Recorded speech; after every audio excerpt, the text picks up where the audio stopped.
ನೆಲದ ಜನ ನೆಲದ ಮಾತು ಎಂಬ ನೂತನ ಯೂಟ್ಯೂಬ್ ಚಾನೆಲ್ಗೆ ತಮ್ಮೆಲ್ಲರಿಗೂ ಸ್ವಾಗತ. ನಾನು ಸಿದ್ದು ಶಿವಣಗಿ, ಅಫಜಲ್ಪುರ ತಾಲೂಕು ಹಿಂಚಗೇರಿ ಗ್ರಾಮ, ಕಲಬುರಗಿ ಜಿಲ್ಲೆ. ಈ ಚಾನೆಲ್ನಲ್ಲಿ ನೈಜತೆ ಮತ್ತು ನಿಖರ ಮತ್ತು ಸ್ಪಷ್ಟತೆ ಇರುವಂತ ದಿನಕ್ಕೊಂದು ಹೊಸ ಕಥೆಯೊಂದಿಗೆ ನಾನು ಬರ್ತಾ ಇದ್ದೇನೆ. ತಮಗೆ ಇಷ್ಟ ಆದರೆ ಲೈಕ್ ಮಾಡಿ, ಶೇರ್ ಮಾಡಿ, ಸಬ್ಸ್ಕ್ರೈಬ್ ಮಾಡಿ ಅಂತ ತಮ್ಮಲ್ಲಿ ಮನವಿ ಮಾಡ್ಕೊತಾ ಇದ್ದೇನೆ. ಇವತ್ತಿನ ಒಂದು ಸ್ಟೋರಿ ಹೀಗಿದೆ ನೋಡಿ. ಕಣ್ಣಲ್ಲಿ ಸಣ್ಣ ಕಸ ಅಥವಾ ಧೂಳಿನ ಕಸ ಬಿದ್ರೆ ಉಂಟಾಗುವ ನೋವನ್ನ ಅನುಭವಿಸಿದವರು ವಿರಳ.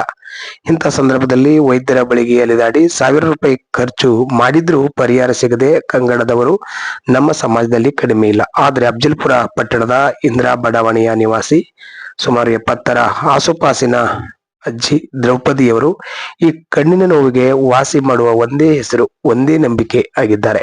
ಅವರೇ ದ್ರೌಪದಿ.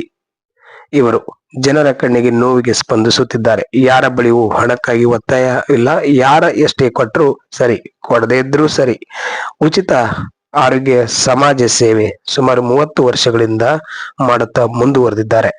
ಈ ಸ್ಟೋರಿ ನಿಮಗೆ ಇಷ್ಟ ಆದ್ರೆ ಲೈಕ್ ಮಾಡಿ, ಶೇರ್ ಮಾಡಿ, ಸಬ್ಸ್ಕ್ರೈಬ್ ಮಾಡಿ ಅಂತ ತಮ್ಮಲ್ಲಿ ಕೇಳಿಕೊಳ್ಳುತ್ತೇನೆ. ಇಂತಿ ತಮ್ಮ ಸಿದ್ದು.